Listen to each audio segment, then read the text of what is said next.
Hello, this is David Frothingham, and for the next hour, I'll be reading from the March 4th, 2026 issue of the New York Times on the Niagara Frontier Radio Reading Service. The first headlines on today's front page reads, Iranians viewed by U.S. as potential leaders died in strikes, Trump says. With the future of Iran deeply uncertain, President Trump acknowledged that it could end up with a ruler as bad as Ayatollah Ali Khamenei. As the war in the Middle East expands, President Trump on Tuesday acknowledged the deep uncertainty about what comes next in Iran, saying that officials whom the United States had eyed as potential new leaders had been killed in the U.S.-Israeli bombing campaign. Quote, most of the people we had in mind are dead, Mr. Trump said at the start of the White House meeting with Chancellor Friedrich Merz of Germany. He said it was possible that whoever takes over Iran would be as bad as Ayatollah Ali Khamenei, the country's supreme leader who was killed in a strike on Saturday. Mr. Trump's comments came as Israeli troops seized more areas in southern Lebanon and called for the evacuation of at least 80 Lebanese villages. The Israeli military cast the move as an effort to defend Israeli border towns against rockets fired by Hezbollah, the militia backed by Iran. Israeli warplanes also carried out heavy airstrikes near Beirut, the Lebanese capital, and Tehran, the Iranian capital. The United States closed embassies that were hit by drones in Saudi Arabia and Kuwait and urged Americans to immediately leave 14 Middle Eastern countries. Iran's state broadcaster, IRIB, said an Iranian drone had also hit the area of the U.S. consulate in Dubai. The government-run Dubai media office said that a fire from a drone-related incident near the consulate had been contained and no injuries were reported. Mr. Trump has offered several rationales for the American military operation. The president said at the White House on Tuesday that he had made the decision to go to war to preempt Iran, which he claimed was about to attack. Officials with access to U.S. intelligence have said that Mr. Trump has exaggerated the immediacy of any threat Iran posed to the United States. We were having negotiations with these lunatics, and it was my opinion that they were going to attack, Mr. Trump said. Asked if Israel had forced his hand, as has widely been reported, he said, if anything, I might have forced Israel's hand, end quote. In a legally mandated notification to Congress sent later on Tuesday, Mr. Trump said the strikes in Iran were being carried out to protect the United States at home, as well as its forces in the Middle East, to advance U.S. national interest, and in collective self-defense of our regional allies, including Israel. He said he had no timeline for the end of the assault. Quote, although the United States desires a quick and enduring peace, it is not possible at this time to know the full scope and duration of military operations that may be necessary, Mr. Trump wrote in the letter to Senator Charles E. Grassley of Iowa, the president pro tempore of the Senate. The letter, the president wrote, was an effort to keep Congress fully informed of the military operation as required by the War Powers Act. More than 800 people have been killed, mostly in Iran, but across the Middle East, since Saturday, when the United States and Israel launched the attack on Iran, which responded by firing hundreds of drones and missiles. The war has prompted a sell-off in the European and Asian stock markets. In the United States, the S&P 500 fell more than 2% in early trading, but recovered some of its losses in the afternoon. Oil and gas prices have surged amid strikes on production facilities and tankers and Iran's threat to close the Strait of Hormuz, a critical shipping lane. Gasoline prices jumped about 10 cents a gallon on Tuesday to $3.11, according to the AAA Motor Club. Mr. Trump predicted that those prices, a potentially sensitive issue in the midterm elections this year, would drop as soon as the conflict is over. Mr. Merz, seated next to him, said that higher oil prices were hurting the global economy, a reason to try and end the war quickly. Quote, we are really looking forward to find ways how to deal about the day after, Mr. Merz said. But there were no signs that the fighting was close to ending. President Emmanuel Macron of France said on Tuesday that his country was deploying an aircraft carrier to the Mediterranean and a frigate to Cyprus alongside additional anti-aircraft defense resources. Prime Minister Keir Starmer of Britain said that his country was deploying a naval destroyer and helicopters with anti-drone capabilities to help defend Cyprus and British military personnel there. The move follows a weekend drone attack on a British base in Cyprus, which did not cause casualties. Britain, France, the United States, and other countries also rushed to evacuate thousands of their citizens from the region on charter and commercial flights, though those seats were limited. Brigadier General Efi Defrin, an Israeli military spokesman, said that Israeli forces had taken over strategic areas in southern Lebanon after Hezbollah fired rockets at Israel. Israel already controlled 5 military outposts inside Lebanon, close to the border, from which its forces had refused to withdraw after reaching a ceasefire with Hezbollah in November 2024. Military analysts said that Israel could be weighing a wider ground assault in southern Lebanon, similar to the one it launched before that ceasefire. Once one of the Middle East's most feared paramilitary, Hezbollah was severely degraded by the war with Israel, which assassinated many of its top leaders and killed scores of its fighters. But Hezbollah insisted on Tuesday that it had no intention of backing down. If Israel wanted an open war, then let it be an open war, said Mahmoud Kamati, a senior Hezbollah official. Israeli forces have also launched waves of airstrikes in other parts of Lebanon, including near the southern edge of Beirut, a traditional bastion of support for Hezbollah. At least 40 people have been killed in Lebanon since the fighting there escalated Monday, according to the country's health ministry. The strikes, combined with Israel's evacuation orders, have forced tens of thousands of people to flee their homes, according to the United Nations. Many in southern Lebanon who lack formal shelters have sought safety in schools and mosques. The Israeli military said that it was also carrying out more airstrikes in Iran, including on industrial sites used by the Iranian government to produce ballistic missiles. Iran's Red Crescent Society, a humanitarian relief organization, said on Tuesday that the death toll in the country had risen to 787. One strike in the Iranian city of Qum hit an office of the Assembly of Experts, a clerical body that is supposed to appoint Mr. Khamenei's successor. The Iranian state-affiliated Fars News agency reported that the assembly was meeting remotely and that no one was in the building when it was hit. The assembly's compound in Tehran was also bombed on Monday. Late Tuesday, word emerged that the clerics were nearing a decision and that they were leaning toward naming the son of the slain former leader, Mojtaba Khamenei, to succeed him. That would be considered a sign that the hardliners were prevailing, one analyst said. Mr. Trump said that many of the people the United States had viewed as potential leaders of Iran had been killed since Saturday. Pretty soon we're not going to know anybody, he said. Asked about a worst-case scenario in Iran, he said, I guess the worst case would be we do this and somebody takes over who's as bad as the previous person, right? That could happen. We don't want that to happen. He appeared to dismiss Reza Pahlavi, the former crown prince of Iran and son of the deposed Shah, who lives in exile and has held himself out as a future leader of Iran. Mr. Trump said that Mr. Pahlavi looks like a very nice person, but that it would seem to me that somebody from within maybe would be more appropriate. Iran's retaliation has hit a growing number of American installations in the region. On Tuesday, the American embassy in Riyadh, the Saudi capital, was struck by 2 drones that started a small fire and damaged the building, the Saudi Defense Ministry said. That strike came a day after a drone hit the U.S. Embassy in Kuwait. No one was hurt in either of those attacks, but the U.S. State Department announced that it was temporarily closing both facilities. The State Department said on Tuesday that it was also shuttering the American embassy in Beirut because of fighting between Israel and Hezbollah. The department, citing serious safety risks in the region, urged Americans to immediately leave 14 countries in the region, including Israel, Egypt, Jordan, Qatar, through commercial transportation options. After some Americans said that no flights were available, Dylan Johnson, an assistant secretary of state, said on social media that the department was actively securing military aircraft and charter flights for Americans to leave the Middle East. The German chancellor was the first foreign leader to meet with Mr. Trump since the United States started the war.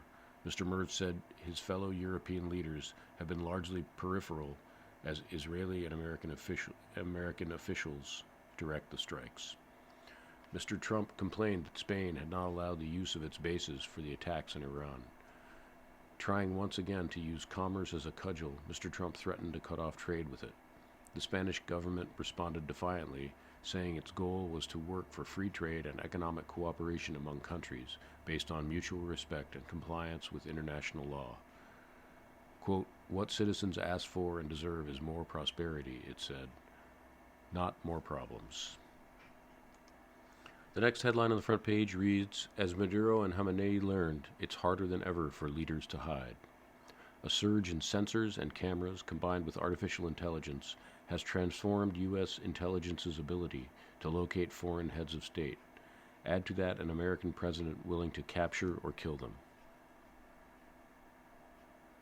And there's a picture of Nicolás Maduro as he was captured by U.S. forces in January. This article is by David E. Sanger. When Nicolás Maduro and his wife walked into their apartment deep in a Caracas military base on an early January morning, they had no way of knowing that their every movement was being tracked by American intelligence, or that the apartment, including the safe room, had been replicated in Kentucky by a Delta team that did dozens of practice runs figuring out how to immobilize guards and breach the doors. Ayatollah Ali Khamenei apparently ignored the evidence that the CIA was tracking him and his top leaders too, an operation that President Trump exposed in a social media post 8 months ago. When the United States and Israel discovered that he and his national security team would be gathering Saturday morning, they advanced the timeline for their attack. Mr. Maduro is now in federal detention center in Brooklyn.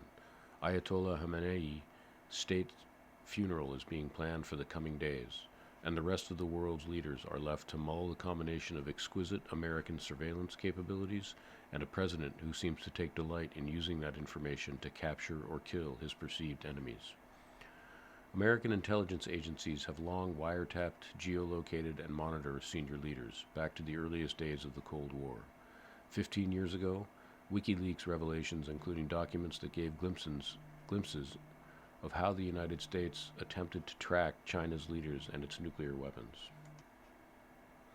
Germany's former Chancellor, Angela Merkel, was outraged to discover that her personal cell phone was tapped by the country's closest ally and complained to President Barack Obama that it reminded her of growing up in East Germany. Today, merely tapping into a foreign leader's conversation seems like a quaint remnant of post-Cold War spycraft.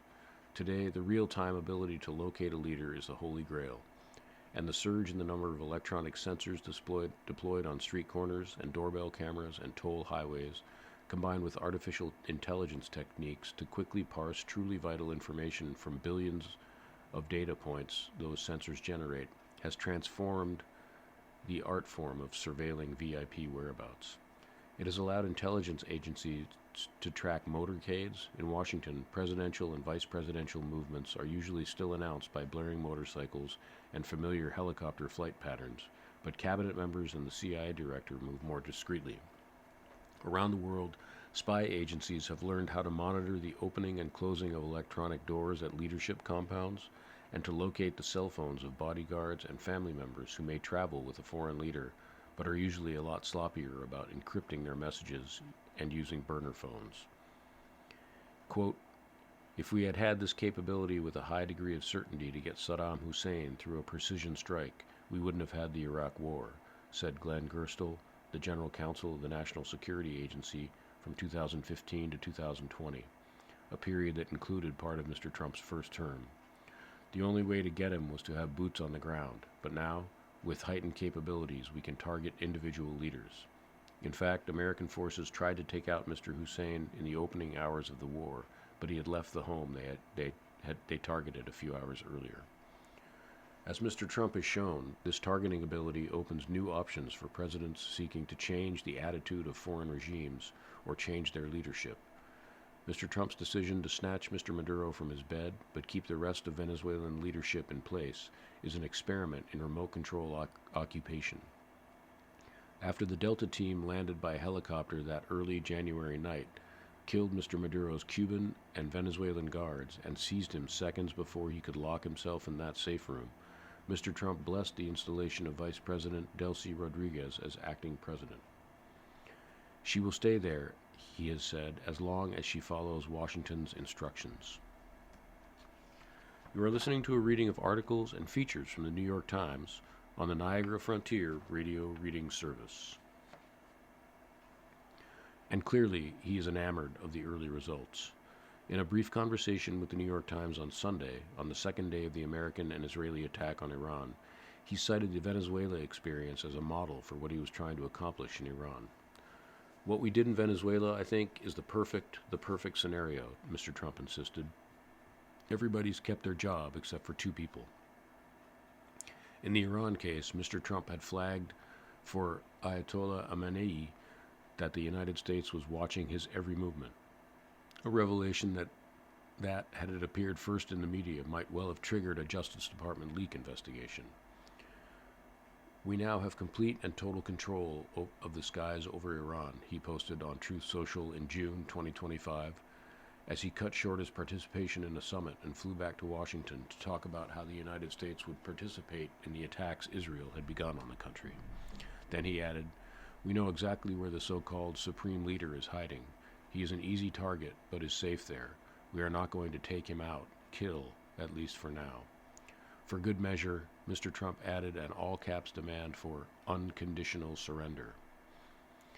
It is impossible to know whether Ayatollah Khamenei was following Mr. Trump's post, but he certainly did not seem impressed by the warning.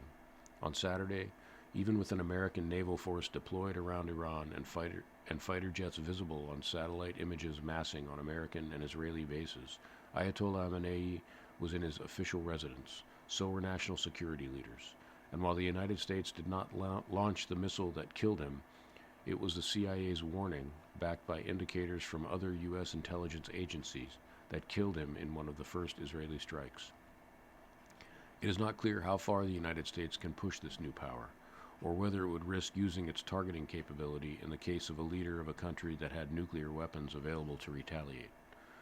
Notably, Mr. Trump is not messing with China's Xi Jinping or Russia's Vladimir V. Putin, or even North Korea's Kim Jong-un, who has an arsenal of 60 or more nuclear weapons. I'm not sure you can extrapolate this capability into a universal ability to track every leader everywhere, said Paul Colby, who served as the CIA's station chief in Moscow early in Mr. Putin's rule.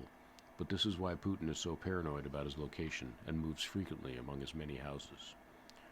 If you are the leader of an adversary nation, you should be pretty worried, Mr. Colby said. But if you are Putin or Xi, not so much because of the stakes at play.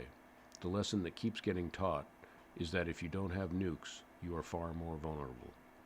The Iranians do not have nuclear weapons, which might make them hesitate before naming a new supreme leader who would move to the top of the target list. Nonetheless, Majid Takht Ravanchi, the Iranian deputy foreign minister, said on CNN on Monday morning that the government remains in place and that Ayatollah Khamenei's replacement would be soon announced. "We have a president," he said. "We have head of judiciary. We had the head of parliament. The supreme leader was assassinated, was murdered by Israel and American aggression.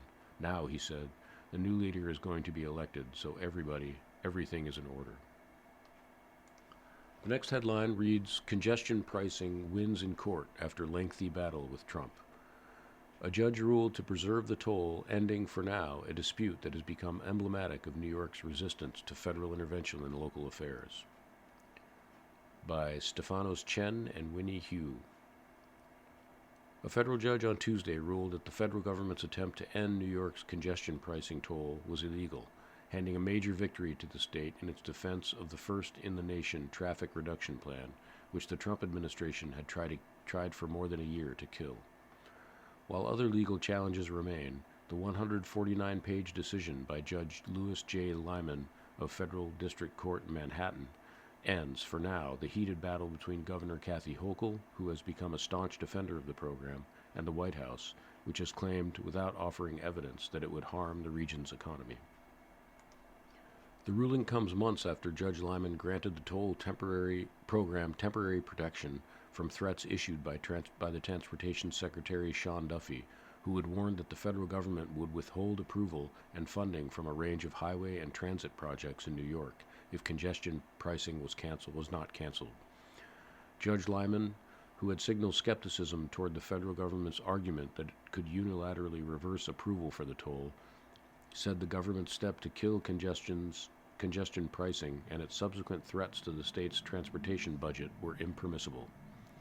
Quote, "It would be difficult to imagine a more definitive repudiation of contractual obligations by any party to any form of agreement than the repudiation and rescission set forth in the February 19th letter," he wrote on Tuesday, referring to the first demands issued by the federal government last year.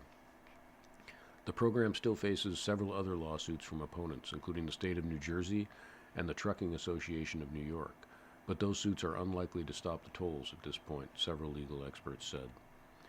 The congestion pricing program, designed to reduce gridlock and fund public transportation improvements, took effect on January 5, 2025. It charges most drivers $9 to enter Manhattan below 60th Street during peak traffic hours.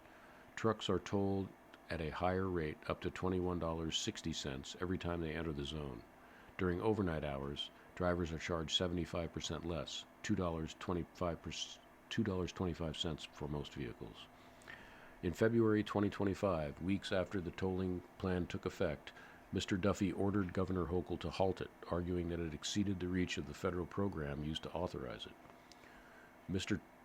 President Trump declared on social media that congestion pricing was dead and New York had been saved, sharing an image of himself with the crown and writing, "Long live the king." But Governor Hochul, who had once delayed the start of the tolls over economic concerns, pushed back, as did the Metropolitan Transportation Authority, the state agency that operates congestion pricing. The MTA immediately filed a lawsuit in federal court in Manhattan to block the White House's interference, arguing that the program had been thoroughly reviewed and approved during the Biden administration. In a statement, Governor Hochul celebrated the state's victory and vowed to keep defending the program from the president, who was born and raised in New York. Quote, "The judge's decision is clear. Donald Trump's unlawful attempts to trample on the self-governance of his home state have failed spectacularly," she said. "Congestion pricing is legal, it works, and it is here to stay. The cameras are staying on," end quote. Janno Lieber, the chief executive of the MTA, put the battle in more personal terms with a swipe at Mr. Duffy, who has vocally criticized the city's public transit system for months. Today, once again, Secretary Duffy failed and New York is winning. Dana Almeida, a spokeswoman for the U.S. Department of Transportation, said in a statement that the agency disagreed with the court's decision and was considering an appeal. Once again, working-class Americans are being sidelined under Governor Kathy Hochul's policies, which impose a massive tax on every New Yorker, she said, arguing that congestion pricing has made federally funded roads inaccessible to commuters without providing a toll-free alternative.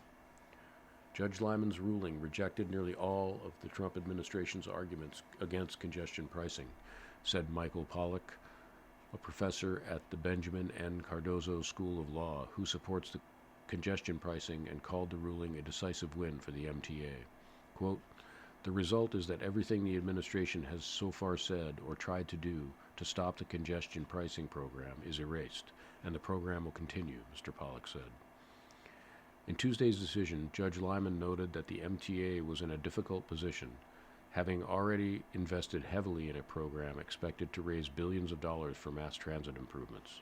Mr. Duffy had threatened to withhold funding and approvals for some transportation projects in the state, which could include bridge work on the Cross Bronx Expressway and a reconfiguration of Interstate 81 in Syracuse. The Trump administration could still appeal Judge Lyman's ruling to the Second Circuit Court of Appeals, which could confirm or reverse it. The administration could also continue to attack congestion pricing on other grounds, Mr. Pollack and other legal experts said.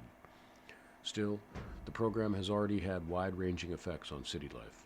About 27 million fewer vehicles have entered the tolling zone in its first year, a reduction of about 73,000 vehicles per day. Not only were foot traffic and businesses in the zone not adversely affected, as some critics had feared, but the reduction in congestion has helped improve commute speeds for drivers far beyond Manhattan. The program is also on track to help finance more than $15 billion in transit improvements over several years. After expenses, the toll raised $562 million in its first year, exceeding its goal by over $60 million. The MTA will use the revenue to borrow more money through municipal bonds to fund major projects, including modernizing the subway's nearly century-old signal system, making stations more accessible, and expanding the 2nd Avenue subway line. Ms. Hochul, in 2024, delayed the start of the program, arguing that the original toll, $15 for most drivers, was too high. To reach its revenue goals, the toll is scheduled to increase to $12 by 2028 and $15 by 2031. Several transportation advocates hailed Tuesday's ruling as a victory for transit riders. Quote, "After more than a year of success, saving commuters time and raising money to fix the subway, Judge Lyman's exacting decision stops a vengeful federal government from punishing working New Yorkers for such a resounding public policy victory," said Danny Perlstein, a spokesman for Riders Alliance. The decision came after a number of setbacks for the federal government's case. The Department of Transportation last year set a number of deadlines to end the program that came and went, while Judge Lyman signaled in court that he was not convinced by the federal government's argument. In an embarrassing episode in April, lawyers for the Transportation Department accidentally filed in court a confidential memo that questioned the White House's legal strategy to end the toll. The department accused its own lawyers of sabotage and sidelined the team involved. In May, Judge Lyman issued the MTA temporary protection from Washington's threats against the program. Samuel I. Schwartz, the chair of the Transportation Research Program at Hunter College and a longtime supporter of the tolling program, said the federal government's legal arguments were on shaky ground from the start. Quote, "It was very odd for the federal government to try and stop a program that it invested no money in. That is unheard of."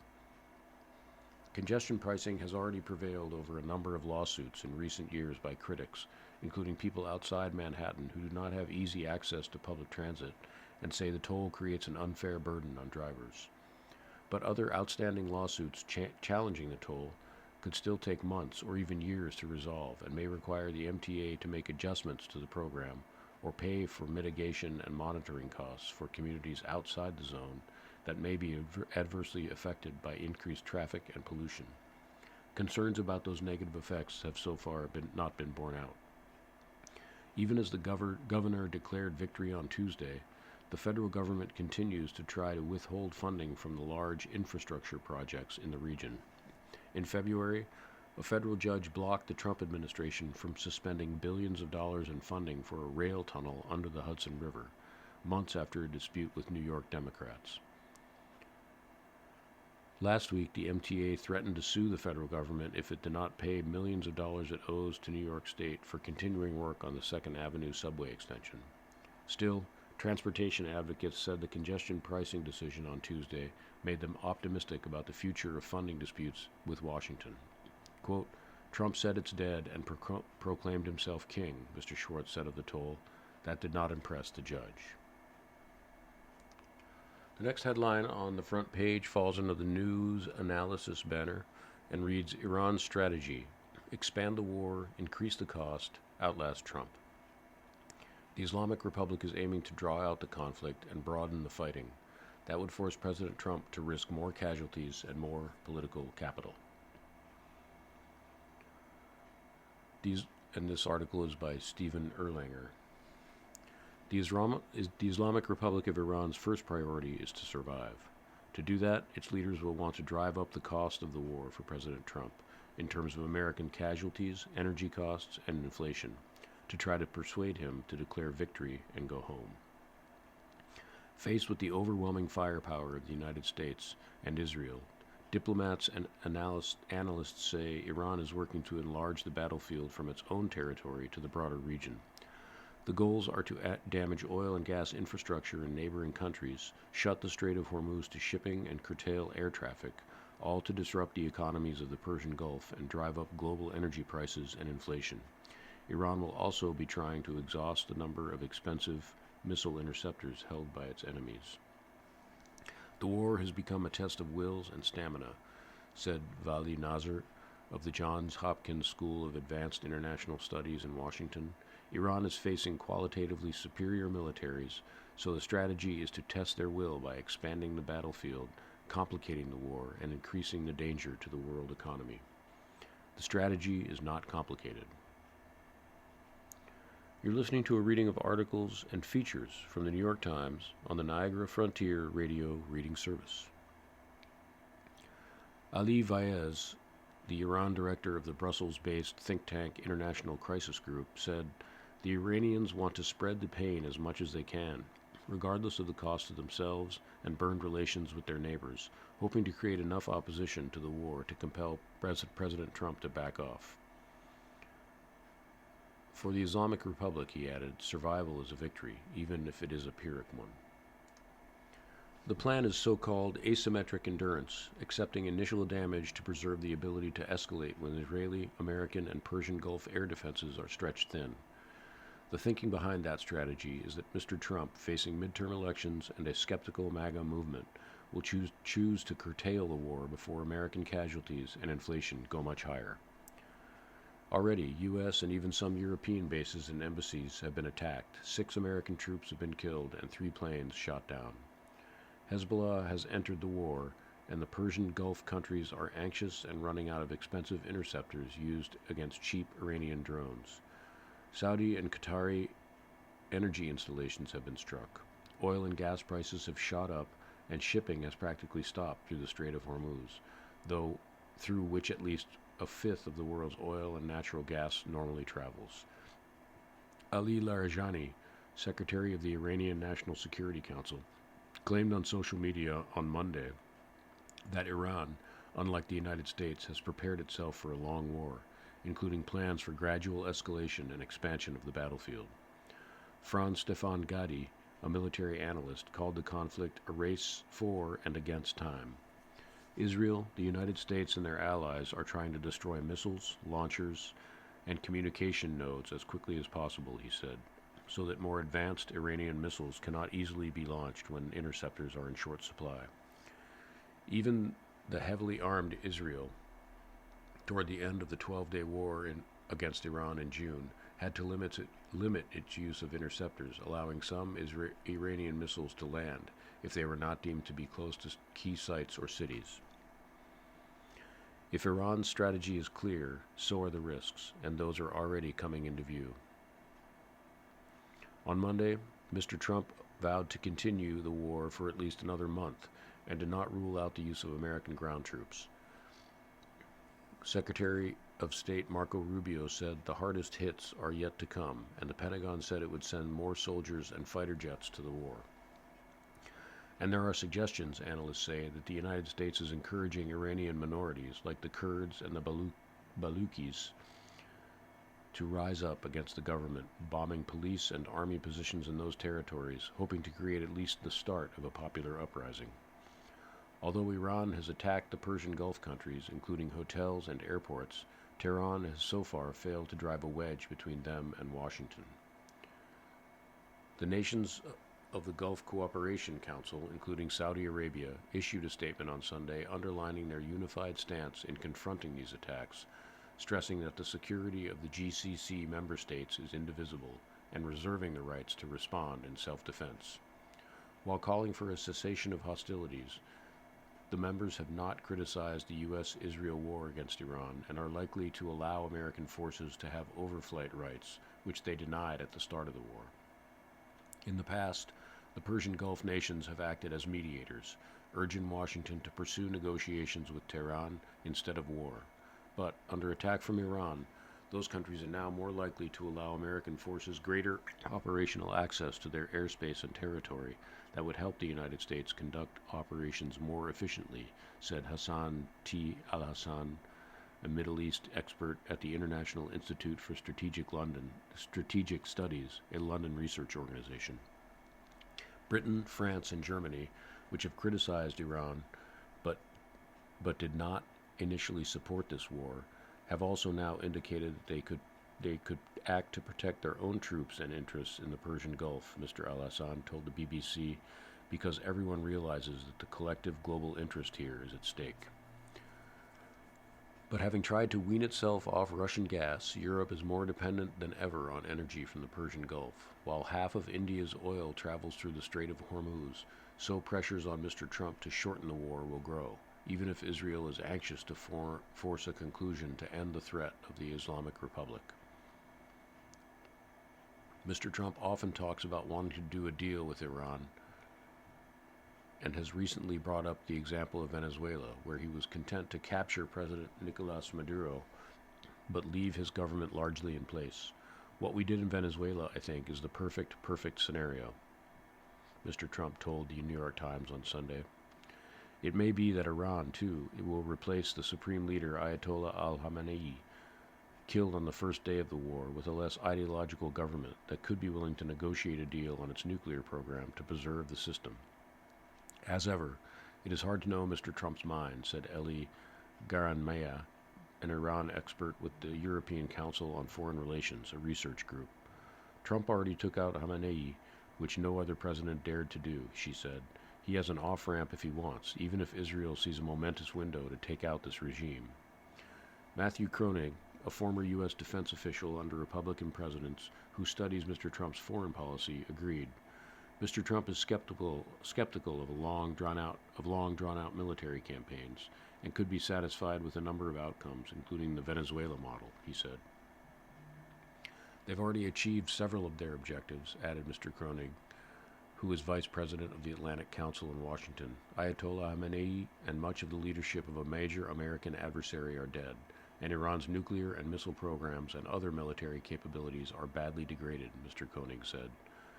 So I think they could go home almost at any time and declare this a success, he said. Right now, he added, I think the strategy is more about what they want to avoid than about exactly what they want to achieve. The next headline on the front page is the bloody rise and fall of Mexico's top crime boss. El Mencho's brutality and business acumen put him atop the cartel world until he made a fatal mistake. This article is by Jack Nikas, Paulina Villegas, and Maria Abiabib. El Mencho, arguably the world's most powerful criminal, did not have a cell phone. Worried the devices would expose his location, he relied on human messengers to manage a sprawling criminal organizations that stretched across Mexico and into 40 countries, senior Mexican officials said. He issued his orders from shifting encampments in the wooded hills of western Mexico, surrounded by what the authorities say were at least 60 men and an arsenal of military-grade weapons. His life hiding in the forest belied the fact that he was one of Mexico's richest men. Such discipline kept El Mencho, a former police officer turned hitman whose legal name was Ruben Aseguera Cervantes, at large for 2 decades. That was until last weekend, officials said, when the Mexican authorities took advantage of a weakness, the woman in his life. Mr. Aseguera wanted to see his adult daughters, they said. So he recently moved into a home in a gated community outside Tapalpa, a touristy Mexican ranch town, bringing a much smaller set of bodyguards. Then he invited over one of his lovers, officials said, unaware that Mexican intelligence had been tracking her. On Thursday, February 20th, Mexican and U.S. intelligence agents watched the woman and 2 young children travel to a house in that community. The next day, a U.S. surveillance drone hovering overhead recorded the woman and children leaving the house, according to 2 senior Mexican officials, and another person briefed on the operation, some details of which are reported here for the first time. It remained unclear who was inside, until the drone's infrared camera detected another figure emerging. The person hugged the woman and 2 children goodbye. The authorities made a calculation. The only person who would dare to hug the cartel boss's lover was the cartel boss himself. El Mencho was home. Mexican authorities immediately began planning an operation. Less than 48 hours later, Mexico's most wanted man was dead. And there's a picture of some houses and cabin rental business that was sanctioned by the U.S. Treasury Department as far back as 2015 for Jalisco cartel ties. In a fierce firefight on Sunday, Mexican forces ended one of the most consequential criminal careers in Mexico's modern history. His journey from farm boy to cartel boss left a trail of thousands of corpses, billions of dollars in illicit profits, and a criminal enterprise that reaches from Mexico to Asia. It also opened a new chapter for the country. The Jalisco New Generation cartel that he led, widely considered Mexico's most powerful criminal group, is now headless. Such power vacuums have often led to turbulent stretches of violence as deputies and rival cartels battle for control. Mexicans quickly got their first taste of the fallout from Mr. Oseguera's death. Jalisco cartel operatives rampaged across 20 states, setting cars and buildings ablaze, blocking roads, and gunning down 25 Mexican soldiers. The show of force rattled the nation, shut down businesses, disrupted travel, and trapped tourists. President Claudia Sheinbaum of Mexico has been facing intense pressure from President Trump to defeat the cartels or face unilateral U.S. military strikes on the criminal groups. Some Mexican officials hoped that killing Mr. Oseguera would have brought her some goodwill. But Mr. Trump called her the next day, worried and irritated by the scenes of mayhem, according to 4 people with knowledge of the call who were not authorized to speak publicly. Mr. Trump called, quote, to ask me what was happening in Mexico, how things were going. Are you okay? Ms. Sheinbaum told reporters this week. I told him how the operation had gone, that we had received intelligence support from the U.S. government, that the coordination was going very well. The same day, Mr. Trump posted that Mexico must step up their effort on cartels and drugs. In his State of the Union address on Tuesday, Mr. Trump took credit without mentioning the Mexican government. We've also taken down one of the most sinister cartel kingpins of all, end quote. Just a thug. The son of avocado farmers, Mr. Oseguera grew up poor in a scorching region of western Mexico. He dropped out of primary school to take his first job, guarding fields of marijuana, then the primary business for Mexico's emerging cartels. Like many men in his town, as he approached his 20s, Mr. Oseguera headed north. He illegally crossed the border into California in the 1980s, arriving just as the synthetic drugs were gaining a foothold there, particularly methamphetamine. Mr. Oseguera spotted opportunity, according to the court records, officials and analysts who have studied his life. Cocaine and marijuana required vast tracts of land, time, and an army of crop pickers. Meth could be cooked up quickly in a kitchen with cheap chemicals. There's a picture of a mugshot of El Mencho from the 1980s. Mr. Oseguera began selling meth and other drugs across California until he was caught by an undercover police officer in a Sacramento bar in 1992. He spent 3 years in prison and was deported. Back in Mexico, though fresh off a drug conviction, he joined the police force in Jalisco State, according to Ralph Villarruel, a former Drug Enforcement Administration agent who tracked Mr. Oseguera. At the time, parts of Jalisco were controlled by a criminal group called the Milenio Cartel. Mr. Oseguera briefly colluded with the cartel before deciding to quit the police and join them. He soon made a name for himself as a ruthless hitman, but it was romance that shot him up the ranks. He married one of the commander's sisters, Rosalinda Gonzalez Valencia. Until he married Rosalinda, he was just a thug, Mr. Villarruel said.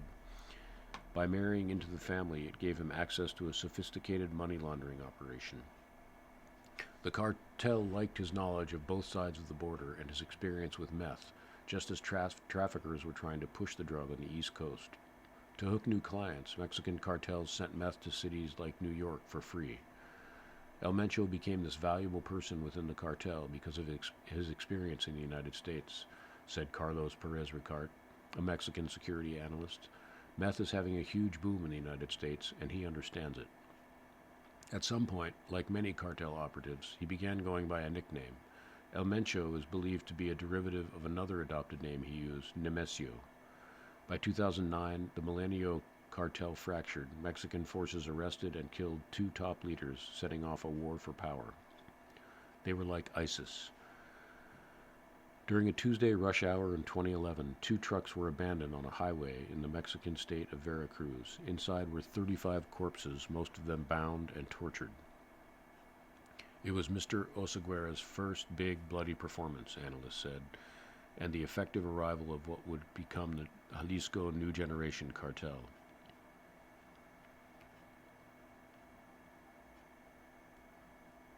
With sheer brutality, Mr. Oseguera defeated his former allies in the Milenio cartel. That gave his new cartel a notorious reputation, which it began to exploit. Mr. Oseguera's forces began invading territory and telling local gangs and politicians that they could either join forces or be killed. They were like ISIS, said Eduardo Zeron, a former Mexican security official. They would arrive at a municipality and say, "The Jalisco cartel is here, and whoever isn't with us will destroy them." From 2013 to 2017, the Jalisco cartel expanded its presence in Mexico to 20 states from 4, Mr. Zeron said. Unlike some rivals who focused on trafficking drugs, Mr. Oseguera built the Jalisco cartel into a sprawling, diversified empire. It has sold enormous amounts of fentanyl and meth, particularly in the United States, but it also has smuggled migrants, extorted businesses, and invested in a vast portfolio including hotels, casinos, and racetracks. The cartel has also built an arsenal that resembles a small army's. It has landmines, rocket-propelled grenades, and armored trucks mounted with heavy machine guns, officials say. In recent years, the group has expanded into improvised explosive devices and drones that carry toxic chemicals or makeshift bombs. You're listening to a reading of articles and features from the New York Times on the Niagara Frontier Radio Reading Service. The Jalisco cartel's heavy weaponry became the stuff of legend.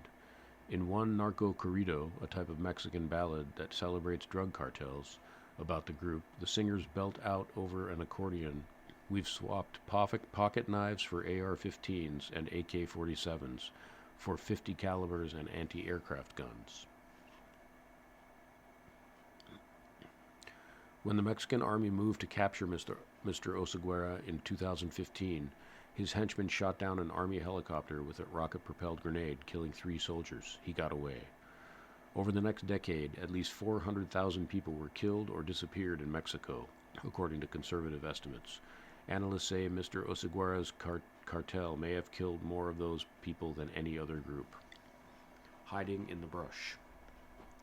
Since his escape in 2015, Mr. Oseguera remained mostly a ghost to the Mexican authorities. Only a few public images of him exist. Yet in the rural hills of Jalisco, local residents said he was sometimes spotted among the blaring music and flowing beer of cockfights, a sport he loved so much that he was nicknamed Lord of the Roosters. Mexican officials believe he was largely estranged from his wife and had several lovers, including the woman who unwittingly led the authorities to him, whom officials did not identify. Early Sunday morning, Mexican special forces, who had been trained by their U.S. counterparts, stormed Mr. Oseguera's hideout. They were backed by 6 helicopters. As Mr. Oseguera's men fired at the soldiers, he and his inner circle slipped out the back, officials said. Special forces personnel pursued them. General Ricardo Trevilla Trejo, Mexico's defense secretary, told reporters. They located him hiding in the brush. Mr. Oseguera was shot. Officials said that he and 2 bodyguards died during a helicopter ride to the hospital. The authorities had not seen Mr. Oseguera for years. His corpse revealed an aging man who had taken steps to look younger. His hair and mustache were dyed, an official said, and his teeth were capped with veneers.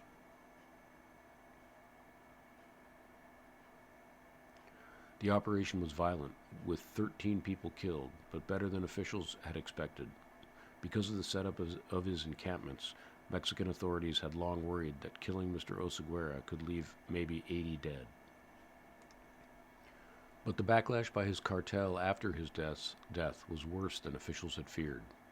Across Mexico, Jalisco cartel members created more than 250 roadblocks and burned more than 500 cars, targeting supermarkets and state-owned banks.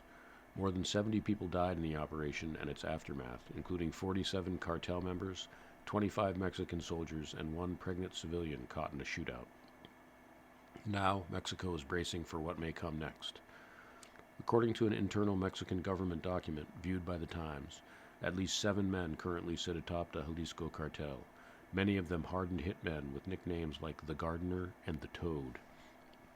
Perhaps the most likely successor is Juan Carlos Gonzalez, known as LO3. His mugshot shows a young man with a buzz cut and a smirk.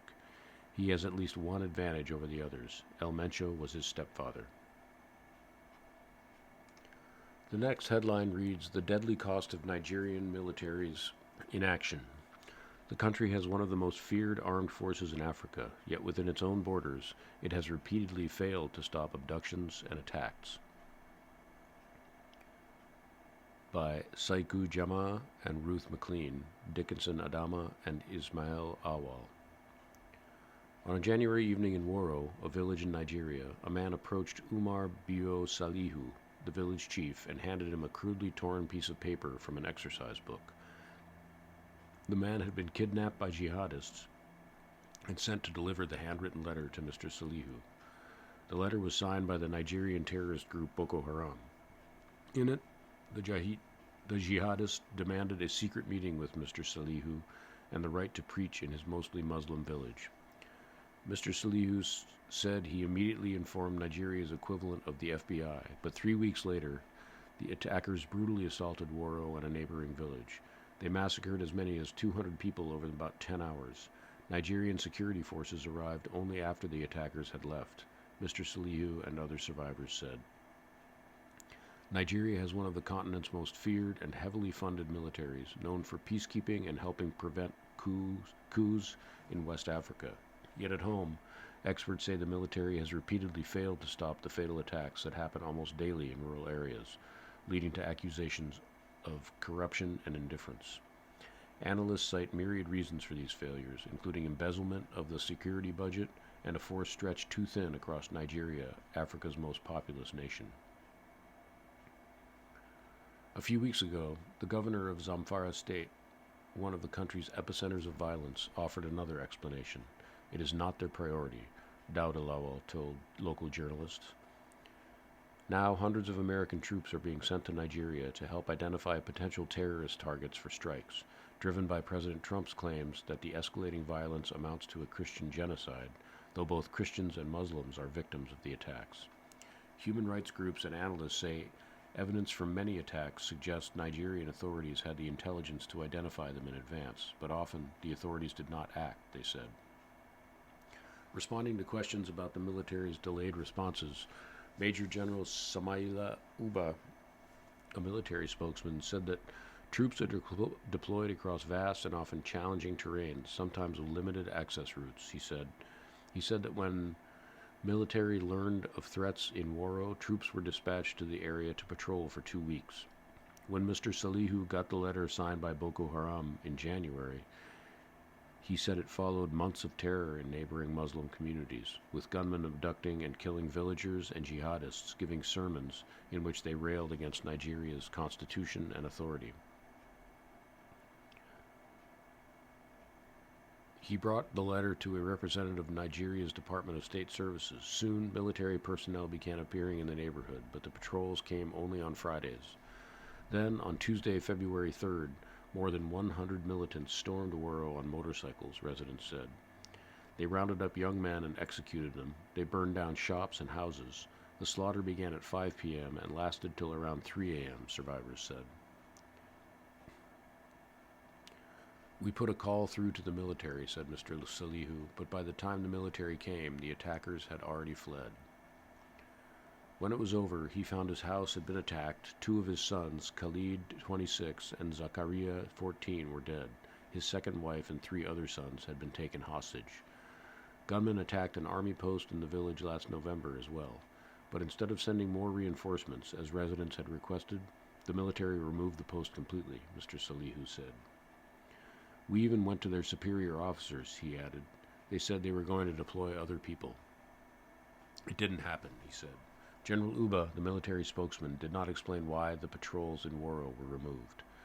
The attacks in Woro are an example of a grim pattern in which Nigerian military has failed to stop violence, analysts and research said. And the militants who carry out the massacres and the military commanders under whose leadership they occur are rarely brought to justice, they say. Always they fail. Always they do the wrong thing, said Isa Sanusi, the executive director of Amnesty International's Nigeria office. While rural areas are often left defenseless because of an overstretched military, security analysts say that around 100,000 police officers in Nigeria are assigned to guard VIPs, including politicians, businessmen, and celebrities, a practice successive governments have pledged to abolish. and sometimes the military is fighting against its own guns. Late last year, Nuhu Ribadu, Nigeria's top security official, publicly admitted that corrupt police officers and soldiers had sold firearms to bad people. President Bola Tinubu of Nigeria took office in 2023 after promising to tackle the rampant insecurity that now blights the lives of millions of Nigerians. But residents say little progress has been made. Local leaders in the central village of Yelwata, which is mostly Christian, described how, in the months before a June massacre, gunmen flooded into the area.